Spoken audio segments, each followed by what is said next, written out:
What's going on, everybody? Welcome in to another episode of Dave. But guess what? I've got the light on this time because reading in the dark, even with these red lights, still a pain in the ass. So I will be reading.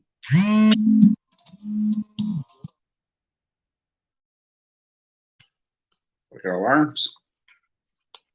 Alright. Subchapter 4. Eddie Casper takes his medicine. If you would know all there is to know about the American man or woman of the middle class as millennium nears its end, you would need only to look in his or her medicine cabinet. Or so has been said. But dear Lord, get a look into this one as Eddie Kasparek slides it open, mercifully sliding inside his white face and wide staring eyes. On the top shelf, there's Anakin. No, not Anakin Skywalker. Spelled Anakin. So Anakin, Anakin. I don't know how to pronounce it. Actually, half these medicines I've never even heard of. Anakin, Excedrin. I've heard of that one. Excedrin PM, Contact, Gillesol, Tylenol, and a large blue jar of Vicks, looking like a big, brooding, deep twilight under glass. There was a bottle of Bavarian, a bottle of Citorin. That's nature spelled backwards. Yes, Lawrence. Well, he used to say when Eddie Kasparek was but a weed. Silverblad. And 2 bottles of Phillips milk of magnesia. The regular, which tastes like liquid chalk, and the new mint flavor, which tastes like mint flavored liquid chalk. Sounds about right. And here is a large bottle of Rolaids standing chumily close. A large bottle of Tums. The Tums are standing next to a large bottle of orange flavored, Di-Joe tablets. The 3 of them look like a trio of strange piggy banks, stuffed with pills instead of dimes. Damn, that's all the first shelf? Damn. Second shelf, and dig device. You got your E, your C with throw chips, your B simple and B complex and B12s. There's L-leucin, which is supposed to do something about those embarrassing skin problems, and lecithin, which is supposed to do something about that embarrassing cholesterol buildup in and around the big pump. There's iron, calcium, and cod liver oil. Ew, cod oil. I would not take that. There is a 1-a-day multiples, Myadeck multiples, Centrum multiples, and sitting up on top shelf of the cabinet itself is a gigantic bottle of Geritol for good measure. I don't even know what the fuck that is, so. Moving right along to Eddie's third shelf, we find the utility and fielders of the patient medicine world. X-Lax, Carter's Little Pills. Those 2 help keep Eddie Kasparek moving the mail. Here, nearby, is Pepto-Bismol, and a preparation H in case the mail moves too fast or too painfully. Also, some tucks in a screw top jar just to keep everything tidy after the mail has gone through. Be it just an advertising circular to just the occupant or a big old special delivery package. Here's formula 44 for coughs, NyQuil and Justin for colds, and a big bottle of castor oil. There's a tin of secrets and case of there's a tin of secrets in case Eddie's throat gets sore. And there's a quartet of mouthwashes. Chlorospectic, Sepical, Sepitat, and spray bottle. And of course, good old Listerine, often imitated but never duplicated. Visine Marine for the eyes. Aha, so Eddie's a smoker. Corticated Neosporin ointment for the skin. Second line of defense for the allies and doesn't live up to expectations. A tube of Oxy 5 and a plastic bottle of Oxy Wash. Because Eddie would definitely rather have a few less cents than a few more zits. And some tetracycline pills. And off to one side, clustered like bitter conspirators, are 3 bottles of coal tar shampoo. The bottom shelf is almost deserted, but the stuff which is here means serious business. You could cruise on this stuff, okay? Oh, this stuff could have you flying higher than Ben Hanscom's jet, and crash harder than Thurman or Munson's. There's one thing about not being born in the 80s when this book was written. Half these things, I don't even know who the hell they are. Like Thurman Munson? I don't know who the fuck that is. There's Valium, Percodan, Elavil, and Darwin Complex. There is also no secrets box on this little shelf. There are no secrets in it. If you open that one, you would find 6 quads. Eddie Kasparek believed in the Boy Scout motto. He was swinging a blue tote bag as he came into the bathroom. He set it onto the sink, unzipped it, then, with trembling hands, he began to spill bottles and jars and tubes and squeeze bottles and spray these bottles into it. Under other circumstances, he would have taken them out handful by handful, careful. But there's no time for such niceties now. The choice, as Eddie saw it, was as simple as it was brutal. Get moving and keep moving, or stay in one place long enough to start thinking about what it all meant and simply die of fright. Eddie, Meyer called up from downstairs. Eddie, what are you doing? Eddie dropped a secrets box containing the ludes into the bag. The medicine cabinet was now entirely empty except for Meyer's Midol and a small, almost used up tube of Blisterix. He paused for a moment and then grabbed the Blisterix. He started to zip the bag closed, debated, and threw the Midol in there as well. She could always buy more. Eddie! From halfway upstairs now. Eddie zipped the bag the rest of the way closed and then left the bathroom, swinging it by his side. He was a short man with a timid, rabbity sort of face. Much of the hair was gone, which was left grew in listless, piebald patches. The weight of the bag pulling noticeably to one side. An extremely large woman was climbing slowly down to the second floor. Eddie could hear the stairs creaking protestingly underneath her. What are you doing? Eddie did not need a shrink to tell him that he had, in a sense, married his mother. Meyer Kasparek was huge. She had only been big when Eddie married her 5 years ago, but he sometimes thought his subconscious had seen the potential for hugeness in her.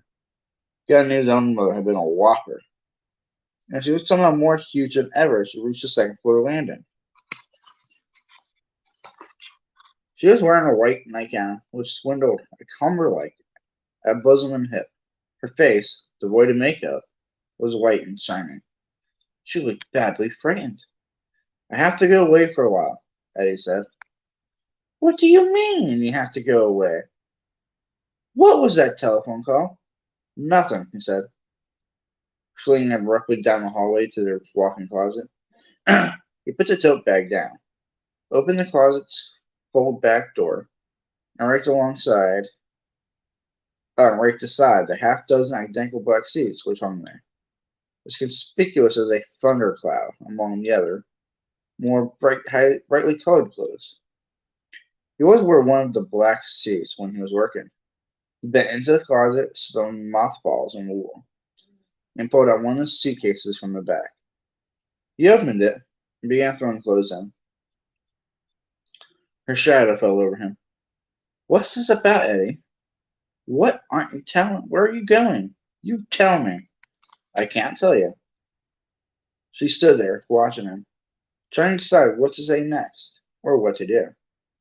The thought of simply bundling him into the closet and standing there with her back against the door until his madness had passed crossed her mind, but she was unable to bring herself to do it, although she certainly could have. She was 3 inches taller than Eddie and outweighed him by 100 pounds. She couldn't think of what to do or say, because this was so utterly unlike him. She could not have been any more dismayed and frightened if she had walked into the television room and found a new big screen TV floating in the air. You can't go, she heard herself saying.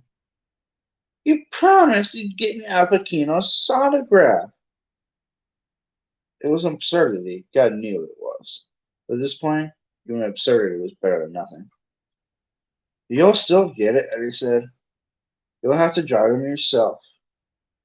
Oh, here's a new terror to join us, already circling in her poor dazzled head. She had heard a small scream. I can't. I never. You'll have to, he said. He was examining his shoes now. There's no one else. Neither of my uniforms fit anymore. We're too tight in the tits. Have Dolores let one of them out, he said implacably. He threw 2 pairs of shoes back, found an open shoebox, and popped a third into it. Good black shoes, plenty of use left in them still, but looking a bit too worn to wear on the job. When he drove rich people around New York for a living, many of them famous rich people, everything had to look just right. His shoes no longer looked just right, but he supposed they would do for where he was going, and for whatever he might have to do when he gets there. Maybe Richard Tozier would. But then the blackness threatened, and he felt his throat beginning to close up. Eddie realized with a real panic he had just packed a whole damn drugstore with the most important thing of all, his aspirator, downstairs on the stereo cabinet. On top of the stereo cabinet. Stereos have cabinets. Okay then. I didn't know that.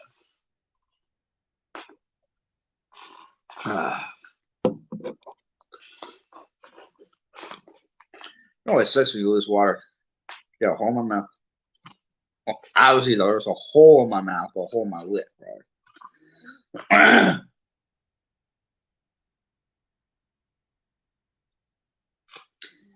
He banged the suitcase closed and watched it. He looked around at Myra, who was standing there in the hallway with her hand pressed against the short, thick column of her neck, as if she were the one with the asthma.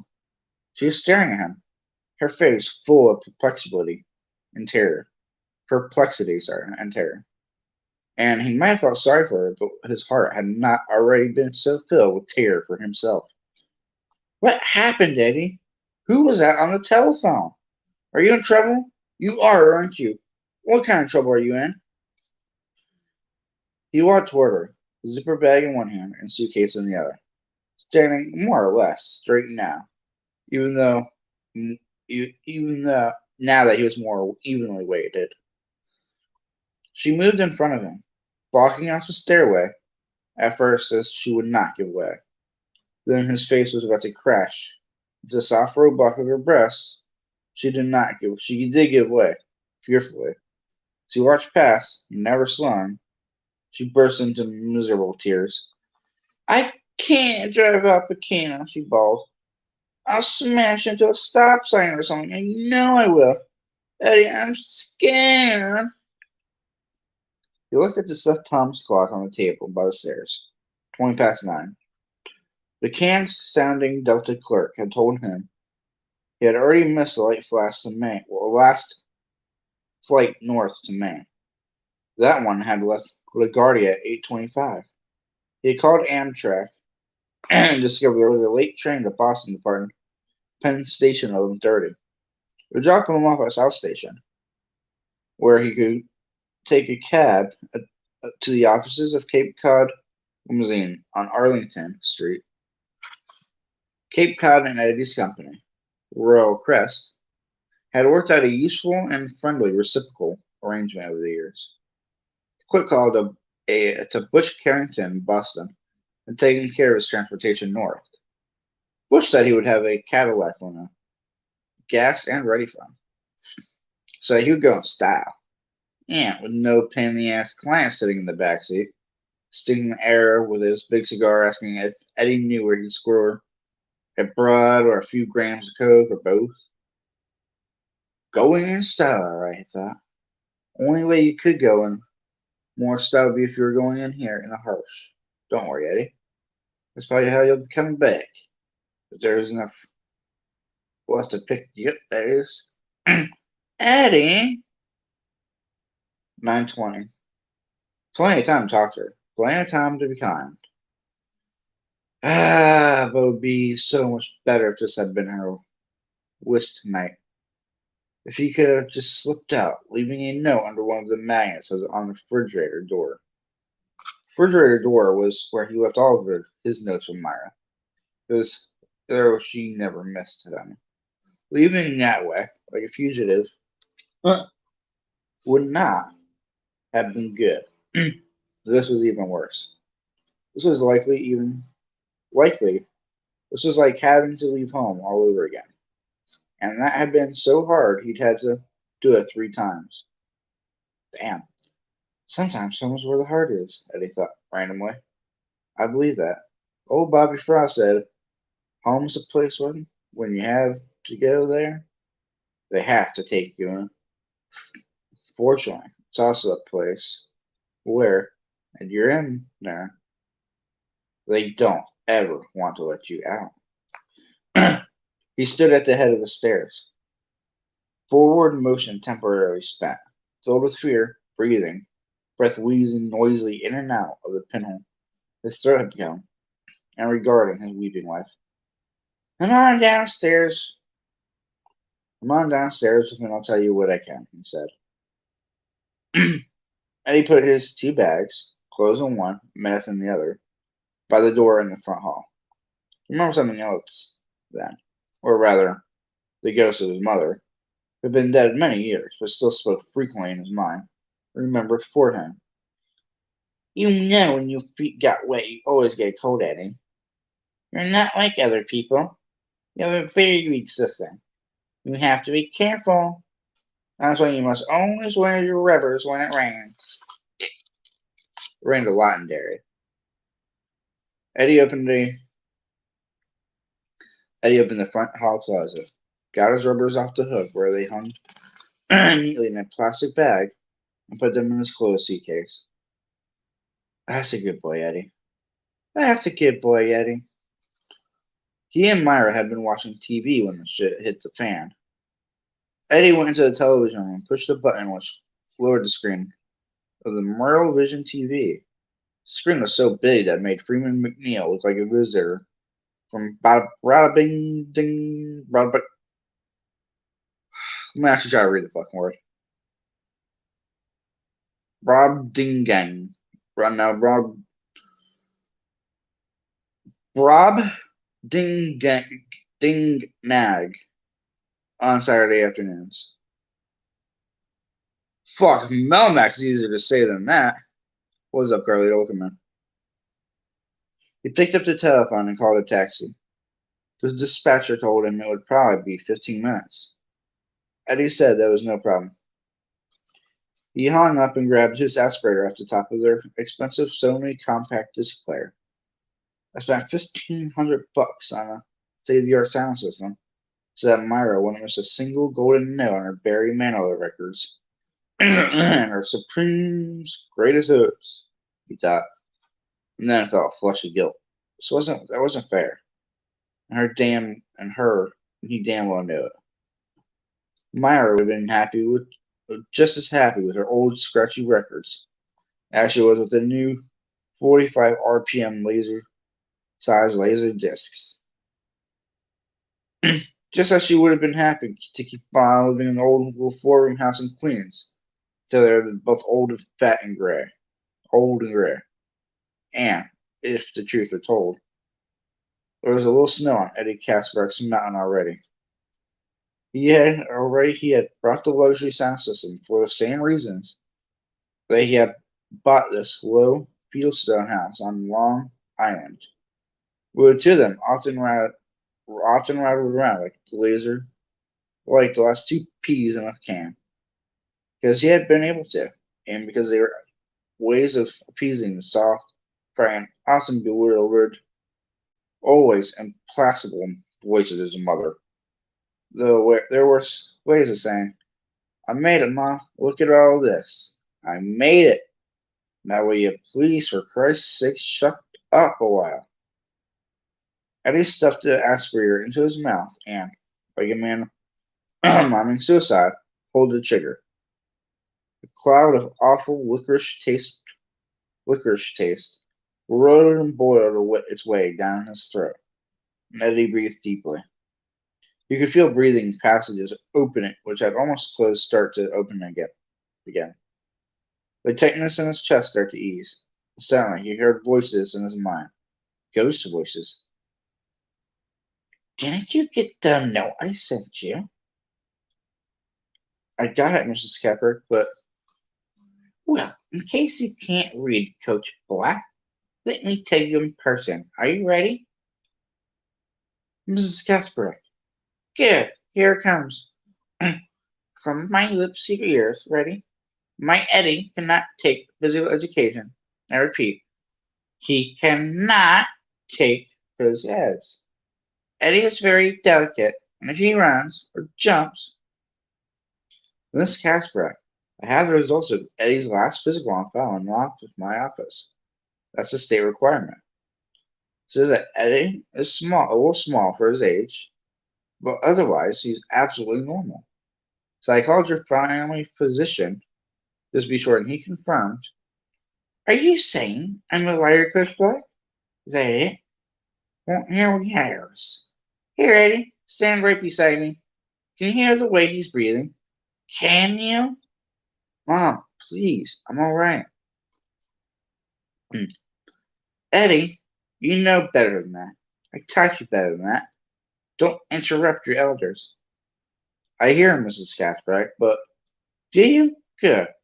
I thought maybe you're deaf. He sounds like a truck going uphill in low gear, doesn't he? And if that is asthma, Mom, I'll be—" "Be quiet, Eddie. Don't you interrupt me again. If that isn't asthma, Coach Black, then I'm Queen Elizabeth." "Mrs. Kaspbrak." Eddie often seems very well and happy in his physical education classes. He loves to play games, and he runs quite fast. In my conversation with Dr. Baines, the word psychomatic came up. I wonder if you consider the possibility that my son is crazy? Is that what you're trying to say? Are you trying to say that my son is crazy?" "No, but he's delicate, Mrs. Kaspbrak." "My son is very delicate, Mrs. Kaspbrak." Dr. Baines confirmed that he could find nothing at all physically wrong, Eddie finished. The memory of that humiliating encounter, his mother screaming at Coach Black in the dear elementary school gymnasium while he gasped and cringed at her side and the other kids huddled around it, one of the baskets, and watched, had recurred to him tonight for the first time in years.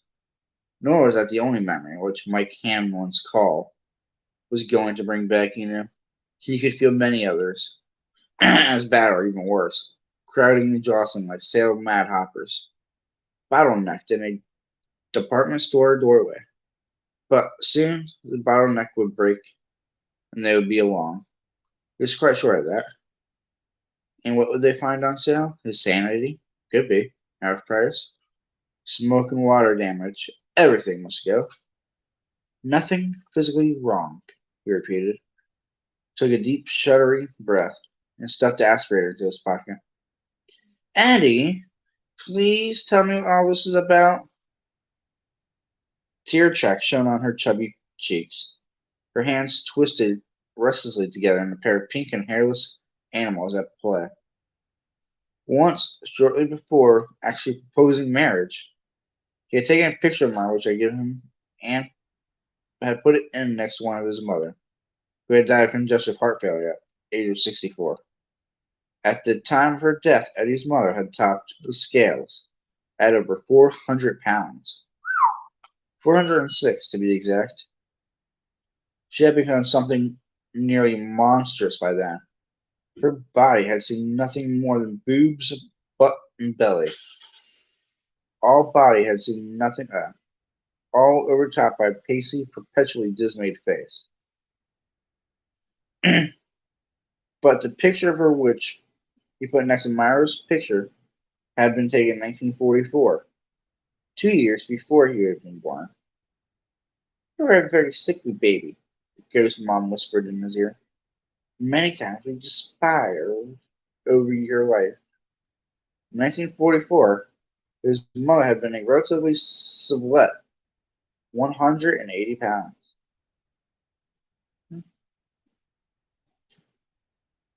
He had made that comparison, he supposed, in a last-ditch effort to stop himself from commuting psychological incest. He looked from mother to Myra and back again to mother. They could have been sisters. The resemblance was that close. Eddie looked at the two nearly identical pictures and promised himself he would not do this very thing. He knew that the boys at work were already making jokes about Jack Spratt and his wife, but they didn't know the half of it. Jokes and snide remarks he could take, but not really did he want to be a clown as such. A Freudian circus at this? No, he did not. He would break it off with Myra.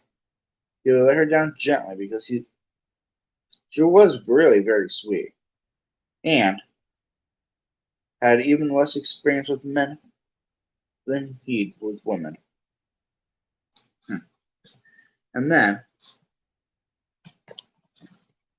after she had finally sailed over her life, he could maybe take this tennis lessons he'd been thinking of such for a while time.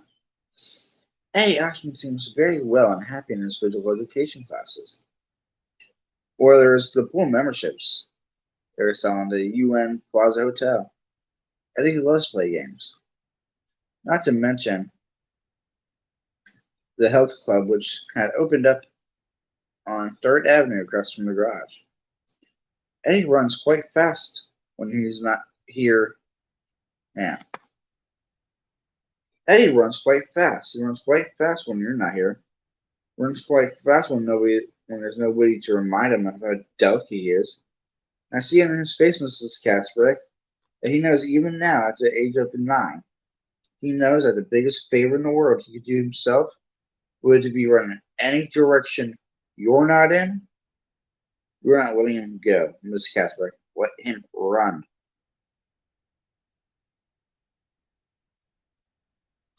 But in the end, he had married Myra anyways. In the end, the old ways and the old habits had simply been too strong. Home was where the place where, when you have to go there, they have to chain you up. Oh, he might have beaten his mother's ghost. It would have been hard to, but he was quite sure he could have done that much. If that had been all which he needed doing. It was Myra herself who had ended up tipping the scales away from independence. Myra had condemned him with solicitude, had nailed him with concern, had changed him with sweetness. Myra, like his mother, had reached a final fatal insight into his character. And it was all the more delicate because sometimes he suspected he was not delicate at all. Eddie needed to be protected from his own dim intimidations of possible bravery. On rainy days, Myra always took hits of rubbers out of the plastic bag and put them by the coat rack next to the door.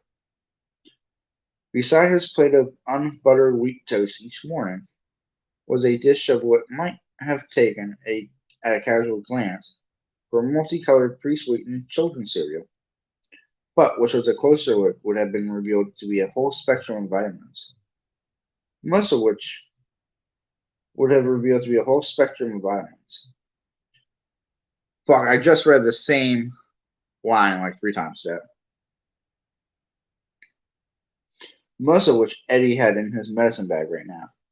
Myra, like Mother, understood, and there really had been no chance for him. As a young, unmarried man, he had left his mother 3 times and returned to his home 3 times. Then, 4 years after his mother had died in the front hall of her Queens apartment,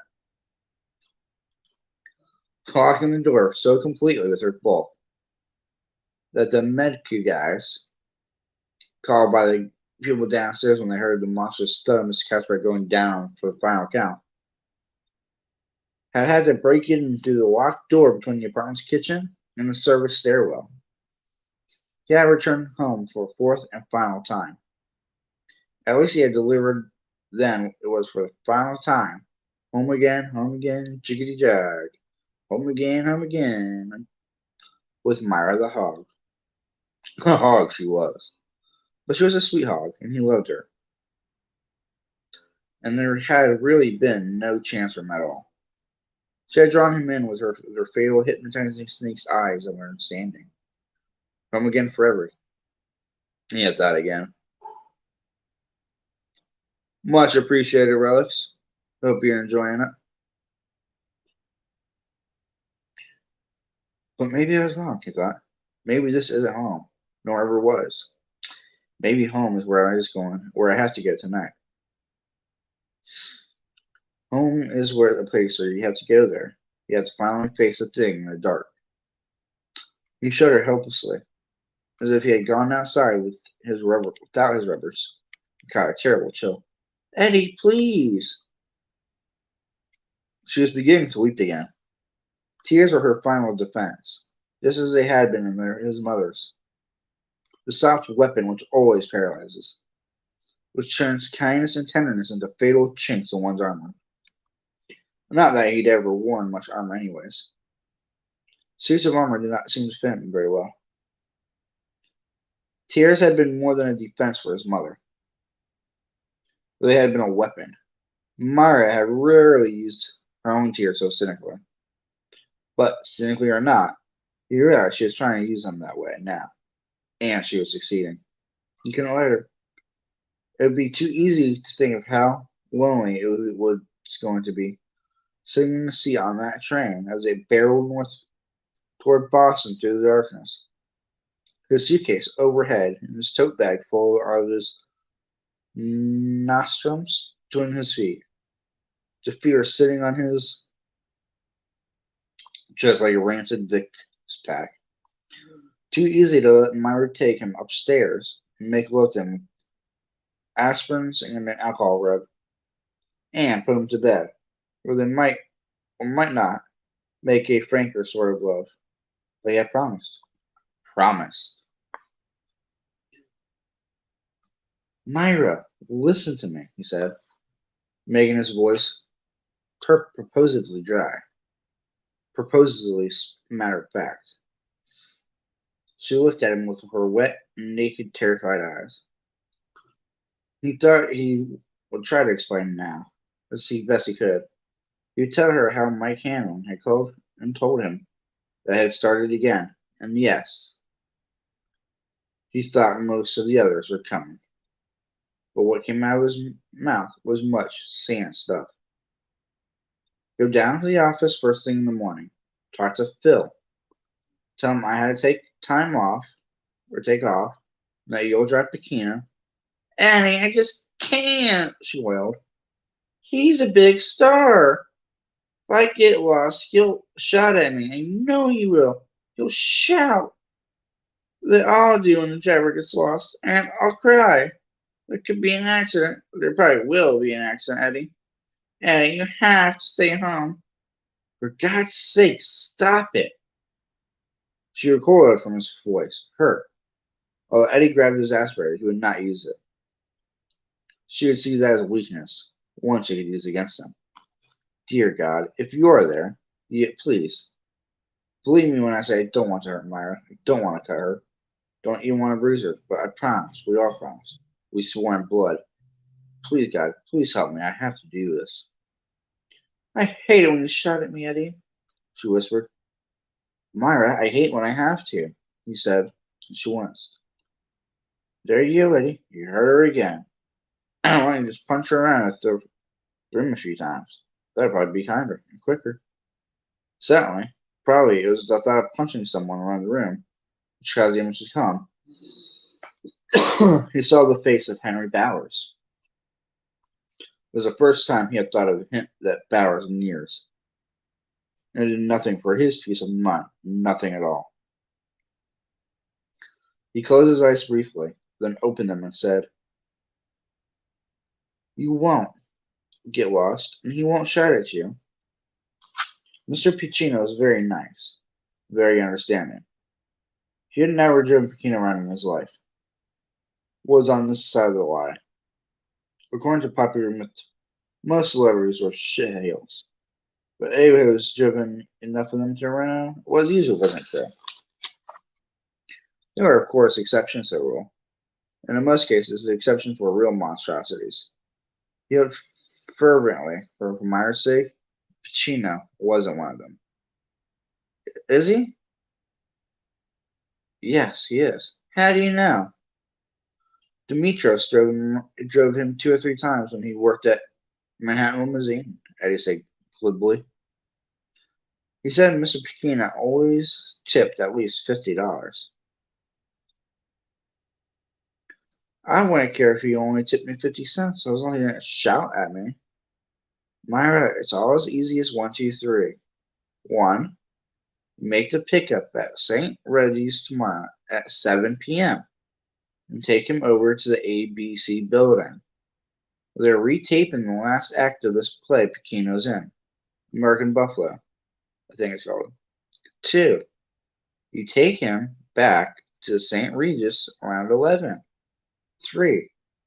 You go back to the garage, turn in the car, and sign the green sheet. That's all? That's all? You can do it standing on your head, Marty. She usually giggled at this pet name. Now she only looked at him with a painful, childlike solemnity. What if he wants to go to dinner instead of back to the hotel, or for drinks, or for dancing?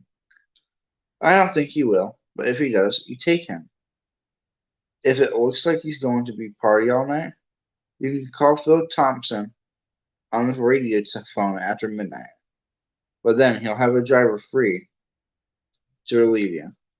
I'd never stick you to something like this in the first place. If I had a driver who was free, I got 2 guys out sick, Demetrius on vacation, and everyone else booked up solid. You'll be snug in your own bed by 1 in the morning, Marty. 1 in the morning at the very, very latest. I absolutely guarantee it. She didn't laugh at absolutely either. He cleared his throat and leaned forward, elbows on his knees. Instantly, the ghost one whispered, Don't sit that way, Eddie. It's bad for your posture. Or cramps your lungs. You have very delicate lungs. He sat up straight again, but hardly aware of what he was doing. Hardly aware he was doing it. This better be the only time I have to drive, she nearly moaned. I've turned into such a horse the last few years. And my uniforms only look so bad now. This is the only time, I swear. Who called you, Eddie? As if on cue, light swept across the wall. A horn honked once as the cab turned into the driveway. He felt a surge of relief.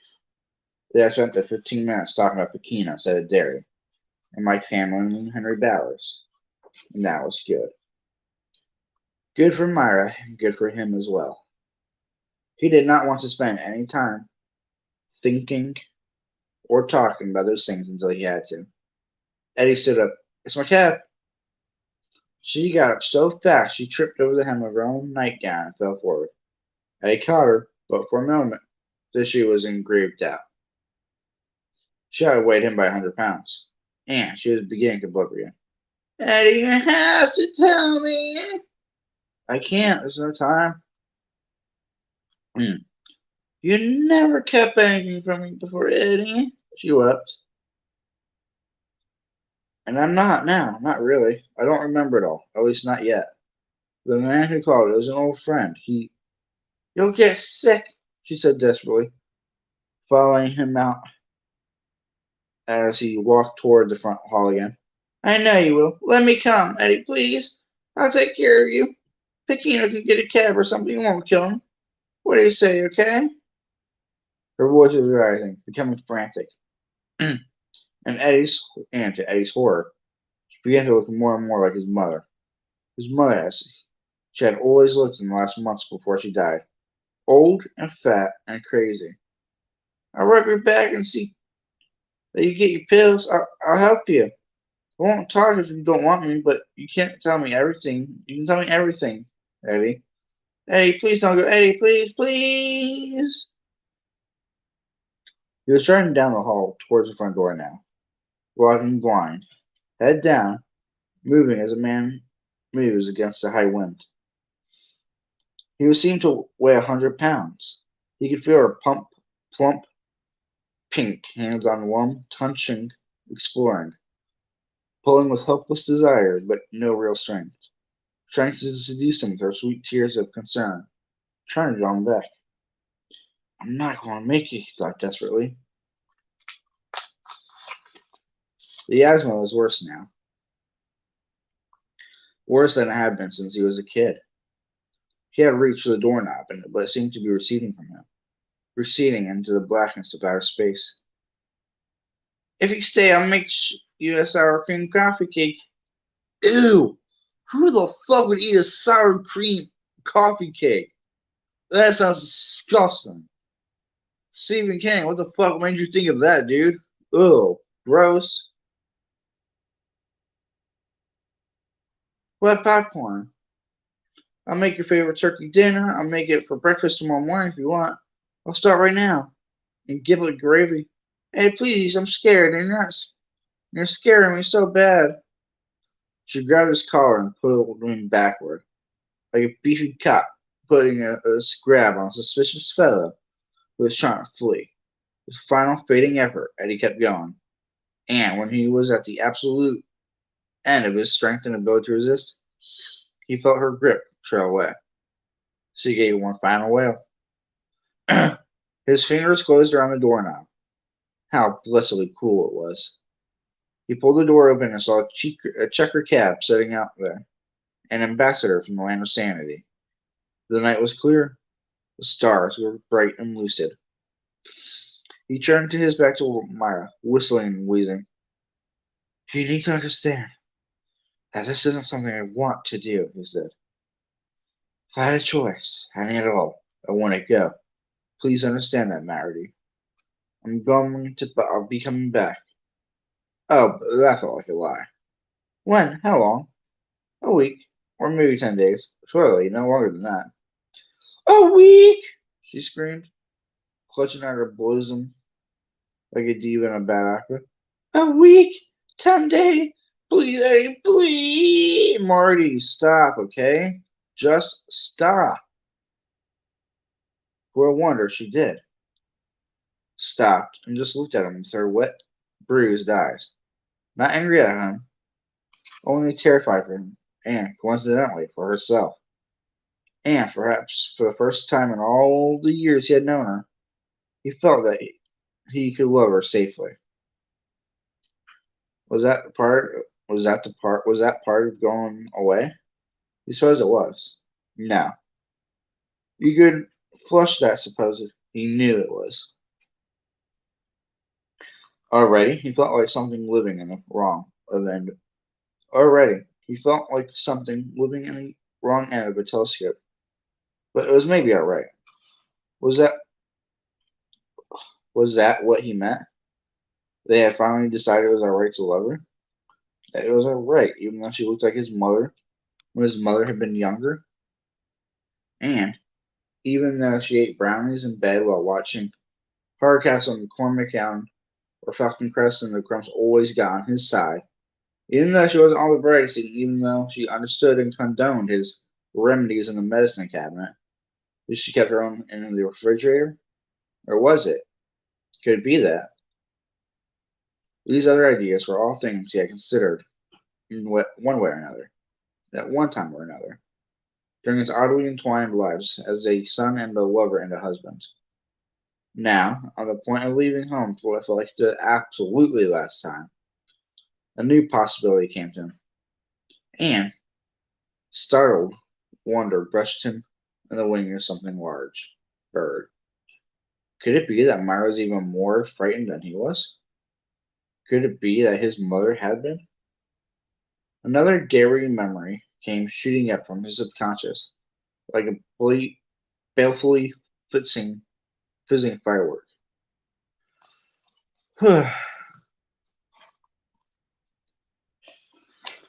Well, you know, man, Stephen King is definitely an old timer. And he was definitely doing a lot of tripping back in the day when he wrote these books. Who knows? Dan's resting my water, too.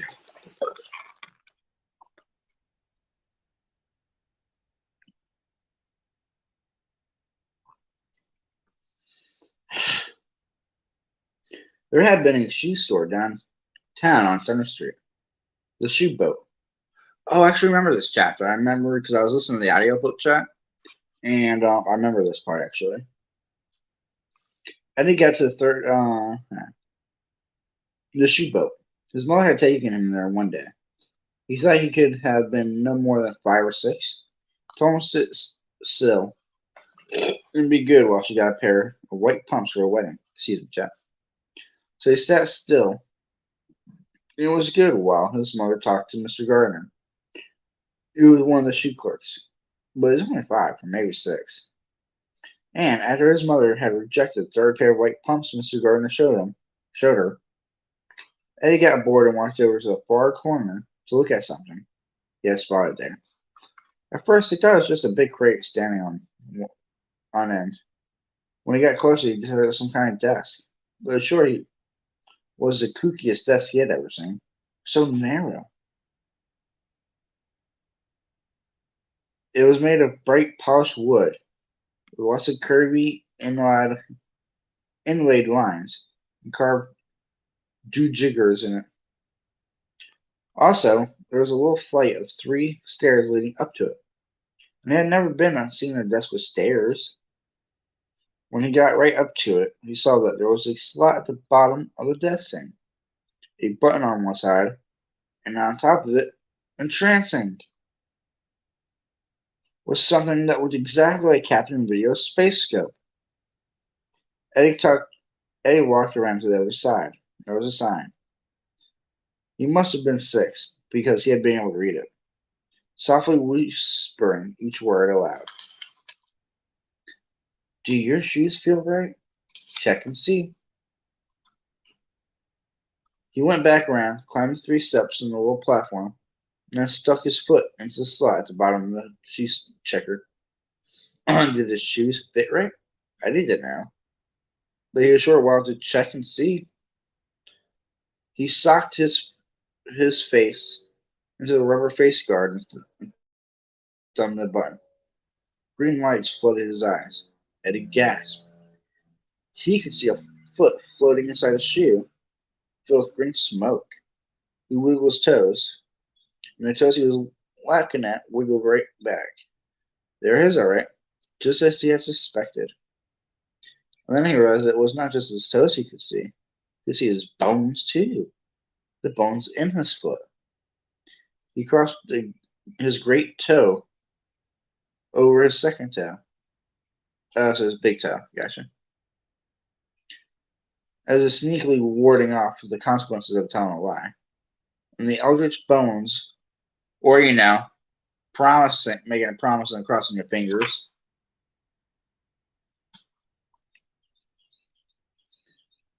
He could see it. Then his mother shrieked. a rising sound of panic that cut quite through the shoe, or like shoe store, like a rapier blade, like a firebell, like Demon on horseback. He jerked his startled, dismayed face out of the viewer and started pelting down toward him across the store on her stocking feet. They were just flying out behind her.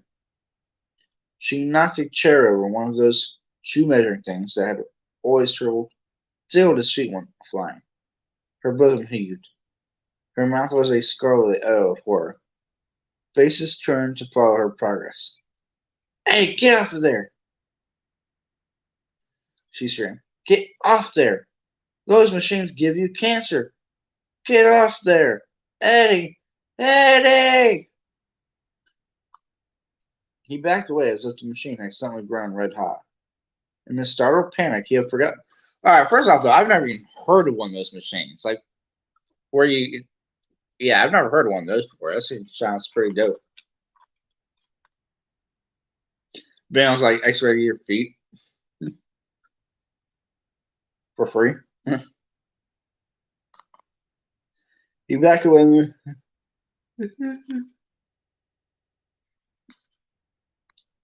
His heels dropped over the top of one, steadily falling backwards. His arms pinwheeling wildly in the losing battle to retain his departing balance. And hadn't he thought with a kind of mad joy, "I'm going to fall!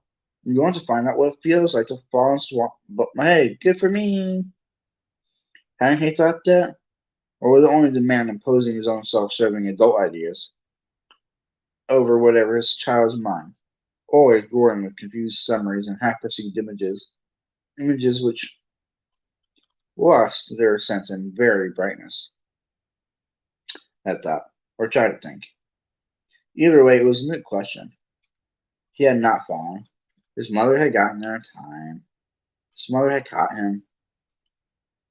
He had burst into tears, but he had not fallen. Everyone had looked at them. He remembered that. He remembered Mr. Gardner picking up the shoe measuring thing and checking the little sliding gadgets on to make sure they were still okay, while another clerk righted the fallen chair and they flapped by his arms once, in amused disgust, before putting on his pleasantly neutral salesman face again. Mostly, he remembered his mother's wet cheek and her hot, sour breath. He remembered her whispering over and over in his ear, "Don't you ever do that again. Don't you ever do that again. Don't you ever." It was this. It was his mother's voice chatted to ward off his trouble. She had chanted this the same thing a year earlier, while she discovered the babysitter had taken Eddie to the public pool in Dairy Park one stifling hot summer day. This had been when the polio scare of the early 50s was just beginning to wind down. She had dragged him out of the pool, telling him he must never, and all the kids, and as well all the clerks and customers were looking now, and her breath had that same sour tang. Man, that sounds like that bitch needs to brush her teeth. She dragged him out of the shoe boat, shouting at the clerks that she would see them all in court if there's anything wrong with her boy. Eddie's terrified tears had continued off and on for the rest of the morning. His asthma had been particularly bad all day.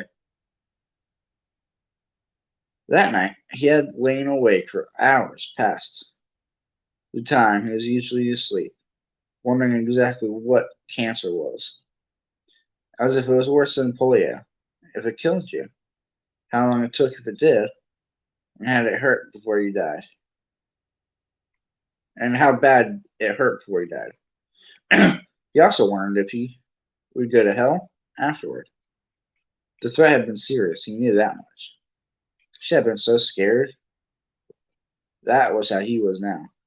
So terrified. "Marty," he said across the gulf of years, "would you give me a kiss?"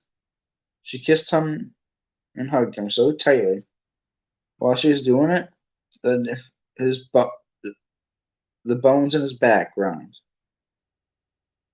If we were in water, he thought, she'd drown us both. Don't be afraid, he whispered in her ear. I can't help it, she wailed. I got so many more pages. Alright. Only 3 more pages left, y'all. I know, he said, and realized that, even though she was hugging with rib-breaking tightness, his asthma had eased. The whistling note in his breathing was gone. I know, Marty.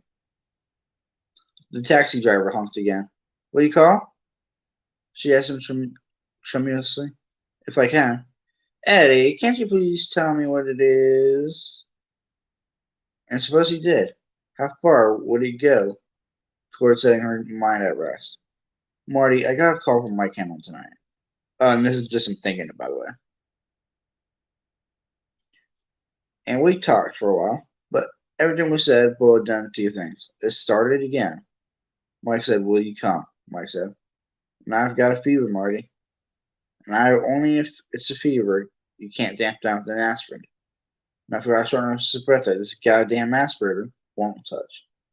Because that shortness of breath isn't in my throat or lungs. It is around my heart. I'll come back to you if I can, Marty. If I feel like a man standing at the mouth of an old mine shaft that is full of cave-ins and waiting to happen, and saying goodbye to my daylight. Yes, my yes. That would sure be her mind at rest. No, he said. I guess I can't tell you what it is. And before she could say any more, before she could begin, hey, get out of my taxi. They give you cancer. He was striding away from her, faster and faster. By the time he got to the cab, he was almost running.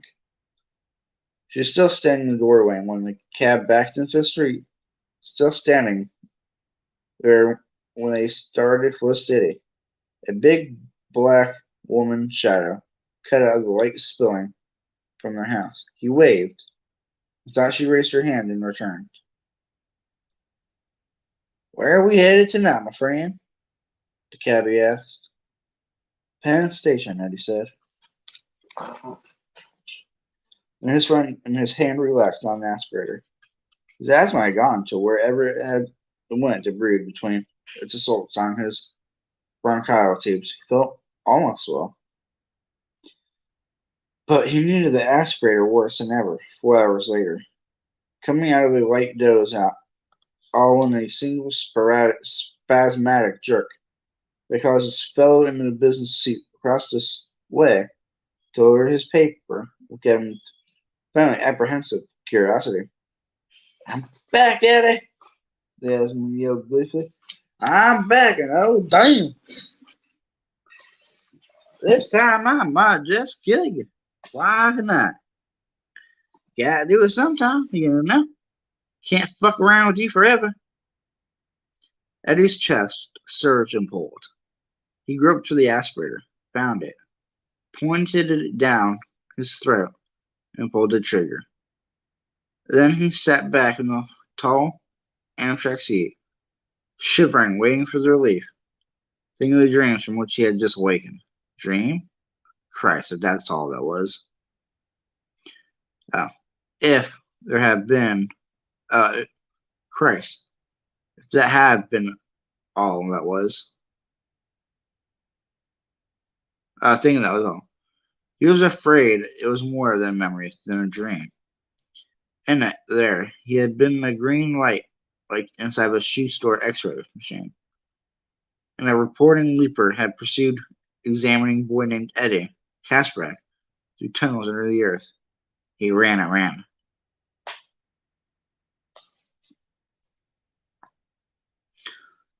Sorry, my face is so close, y'all. In this dream, where he was 11 years old, he runs quite fast, Coach Blake had told his mother, and he played plenty fast. fast with that rotting thing after him. Oh yes, you better believe it's after you, fur. But after you, fur. In this dream, when he was 11 years old, and then he had smelled something like death at the time. Something, and someone lit a match. He looked down and seen the decomposing boy of a boy named Patrick Hawkskier, a boy who had disappeared in July of 1958. There were worms crawling in and out of Patrick Hawkskier's cheeks, and that grassy, awful smell coming from there that were fat with moisture, overgrown with green mold. Reads everywhere, and understanding our America. They were in the current condition because it was a foul wetness down here.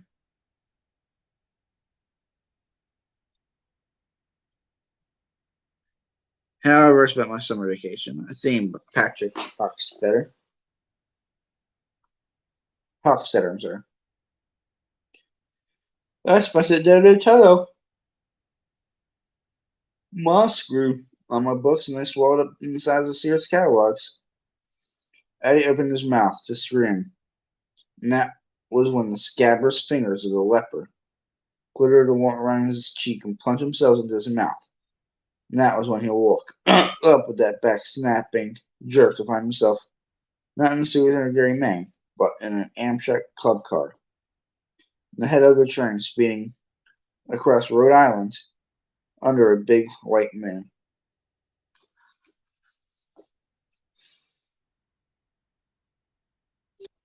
The man across the aisle hesitated, almost thought better of it before better speaking, and then did. Are you alright, sir? Oh, yes, I said. Fell asleep and had a bad dream. Got my asthma going. I see. Paper went up again. Eddie saw it was the paper his mother had sometimes referred to as the New York Times.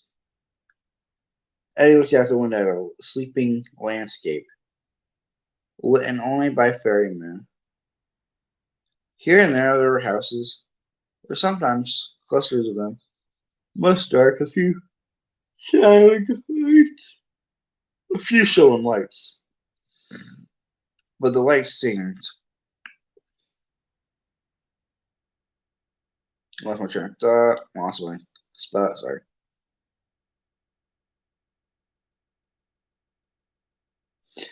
Ah, showing lights. But the lights seemed little and falsely mocking compared to the moon's ghost glow. He thought the moon talked to him. He thought suddenly. Henry Bowers. God, he was so crazy. He wondered where Henry Bowers was now. Dead? In prison? Drifting across empty plains somewhere in the middle of the country like an incurable virus? Sticking up 7-Elevens in the deep slump. Wouldn't surprise me if he was robbing 7-Elevens. The way he was a fucking punk back when he was a kid. Sticking up 7-Elevens in the deep slumberous hours between 1 and 4 in the morning. Or maybe killing some of the people stupid enough to slow down for his cocked thumb in order to transfer the dollars in their wallets to his own. Possible. In a state asylum. Ding ding. Somewhere. Looking up at this man, which was approaching the full, talking to it, listening to answers which only he could hear. Eddie considered it somehow even more possible. He shivered. I am remembering my boyhood at last, he thought. I am remembering how I spent my own summer vacation in that dim, dead year of 1958. He sensed that he could fix upon almost any scene from that summer he wanted to, but he did not want to. Oh God, if only I could forget it all again. He leaned his forehead against the dirty glass of the window, his aspirator clasped loosely in one hand, like a religious artifact, watching as the night flew apart from the train. Going north, he thought, but that was wrong. Not going north, because it's not a train, it's a time machine. Not north, back in time. He thought he heard the moon mutter. Eddie Kasparek held his ass very tightly and closed his eyes against sudden vertigo. Alright, the next one is subchapter 5. Beverly Rogan takes a whooping. And I'm not fucking reading it because it took me an hour and 5 minutes to read those 20 pages. This guy's voice needs a break. I need some water. It's also Mother's Day. I need to give my mom her stuff. Which, actually, check it out. I'll show y'all what I got her.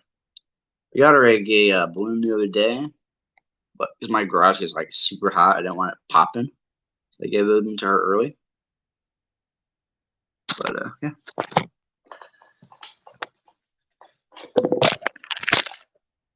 These right here, a little teddy bear, and a candle, which is warm apple pie. But anyways, thank you guys so much for tuning in. I hope you guys enjoyed the stream. And yeah. Ba-ba-da-ba-ba. I'll be streaming Fortnite here in about like half hour. And yeah, I'll see you guys here in a little while. Daves-Raves out for now. Peace. Yeah, definitely getting a drink. Ba-ba-da-ba-ba. I'm loving it.